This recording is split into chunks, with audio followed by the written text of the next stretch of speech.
innocent life in this country is that my party, we've got to do so much better of a job at earning the American people's trust back on this issue where they frankly just don't trust us. And I think that's one of the things that Donald Trump and I are endeavoring to do.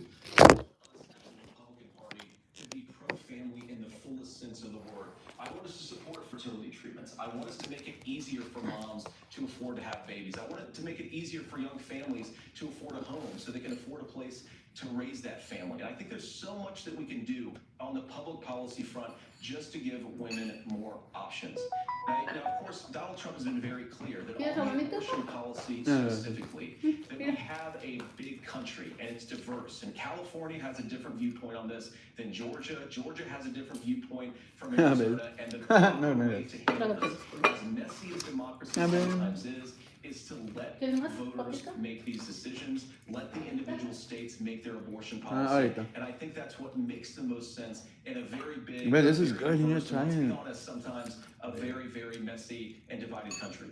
Governor, would you like to respond and also answer the question about restrictions? Yeah, well, the question got asked, and Donald Trump made the accusation it wasn't true about Minnesota. Well, let me tell you about this idea that there's a diverse state.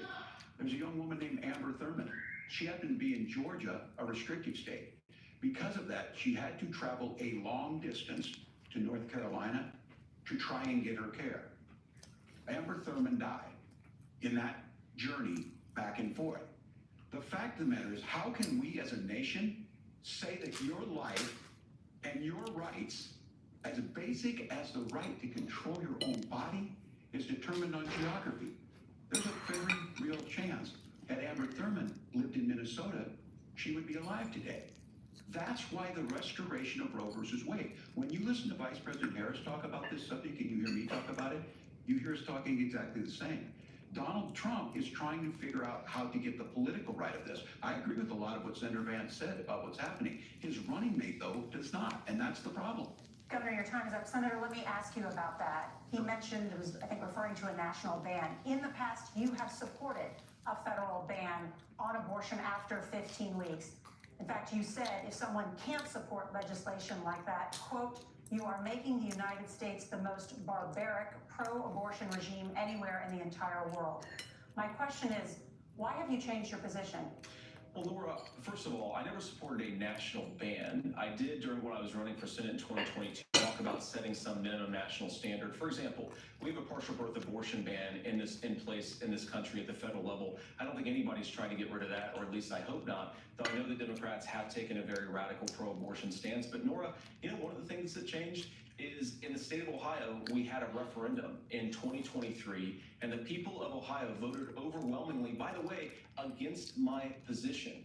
And I think that what I learned from that, Nora, is that we've got to do a better job at winning back people's trust. So many young women would love to have families. So many young women also see an unplanned pregnancy as something that's going to destroy their livelihood, destroy their education, destroy their relationships. And we've got to earn people's trust back. And that's why Donald Trump and I are committed to pursuing pro-family policies, making childcare more accessible, making fertility treatments more accessible, because we've got to do a better job at that. And that's what real leadership is. Governor, your response. I'm going to respond on the pro-abortion piece of that. No, we're not. We're pro-women. We're pro-freedom to make your own choice. We know what the implications are to not be that. Women having miscarriages, women not getting the care, physicians feeling like they may be prosecuted for providing that care. And as far as making sure that we're educating our children and giving them options, Minnesota's a state with one of the lowest teen pregnancy rates. We understand that too. We know that the options need to be available, and we make that true. We also make it, we're a top 3 state for the best place to raise children. But these two things to try and say that we're pro-children, but we don't like this, or you guys are pro-abortion, that's not the case at all. We are pro-freedoms for women to make their choices, and we're going, and Kamala Harris is making the case, to make options for children more affordable, a $6,000 child tax credit, but we're not going to base that on the backs of making someone like Amber Thurman drive 600 miles to try and get health care. Senator? May I respond to that? First of all, Governor, I agree with you. Amber Thurman should still be alive, and there are a lot of people who should still be alive, and I certainly wish that she was. And maybe you're free to disagree with me on this and explain this to me, but as I read the Minnesota law that you signed into law, the statute that you signed into law, it says that a doctor who presides over an abortion where the baby survives, the doctor is under no obligation to provide life-saving care to a baby who survives a botched late-term abortion. That is, I think, That's whether not true. pro-choice or That's not pro-abortion, true. that is fundamentally barbaric. And that's why I use that word, Nora, is because some of what we've seen, do you want to force Catholic hospitals to perform abortions against their will? Because Kamala Harris has supported suing Catholic nuns to violate their freedom of conscience. We can be a big and diverse country where we respect people's freedom of conscience and make the country more pro-baby and pro-family. But please. Yes, Governor, please respond. This is where there's always something that, this is a very simple proposition. These are women's decisions to make about their healthcare decisions, and the physicians who know best when they need to do this. Trying to distort the way a law is written to try and make a point, that's not it at all. What was I wrong about, Governor? Please tell me, what was I wrong That is about? not the way the law is No. written. Look, I've given, I've given this advice on a lot of things, that getting involved, getting against, that's been misread, and it was fact-checked at the last debate. But the point on this is there's a continuation of these guys to try and tell women or to get involved. I use this line on this, just mind your own business on this. Things worked best when Roe versus Wade was in place. When we do a restoration of Roe, that works best. That doesn't preclude us from increasing funding for children. It doesn't increase us from making sure that once that child's born, like in Minnesota, they get meals, they get early childhood education, they get health care. So that hiding behind we're going to do all these other things. Yeah, but the taxpayer pays, and people don't want to be dependent on the government. That's what he's telling them. Like, they want to have their own I life. asked a specific question, Governor. You gave me a slogan as a It's not the case. It's not Ya, true. sabes That's que not estaba what the law rico. says. So, ¿No está they arroz también? fact-checked it with President Ah, por Trump. favor. ¿Qué era? ¿De ¿Dónde lo There's a agarraron? lot to discuss. We have to Nunca move on. We're lo han gonna be right hecho. back with much more of the Dije, oh CBS my God. News Vice President Dale uno ahí, po. in just a moment. Abel, come on, eat one. Want to break? Yeah. Great. Of course. You saw him? Like when they're standing there, pink. He's telling him like, you're an asshole. I don't like his face. It's so ugly, Abel. Oh, this pisses me off, Abel. Did you hear? Freaking, they were asking Biden, like, hey, what are you gonna do about the Hurricane Helene? Oh, yeah, we're not sending the money. It's like, literally a day before, Abel, they sent, like, billions to Ukraine. And it's like, bro, like, what the fuck? Like, you guys keep sending them all this shit. Now, we like...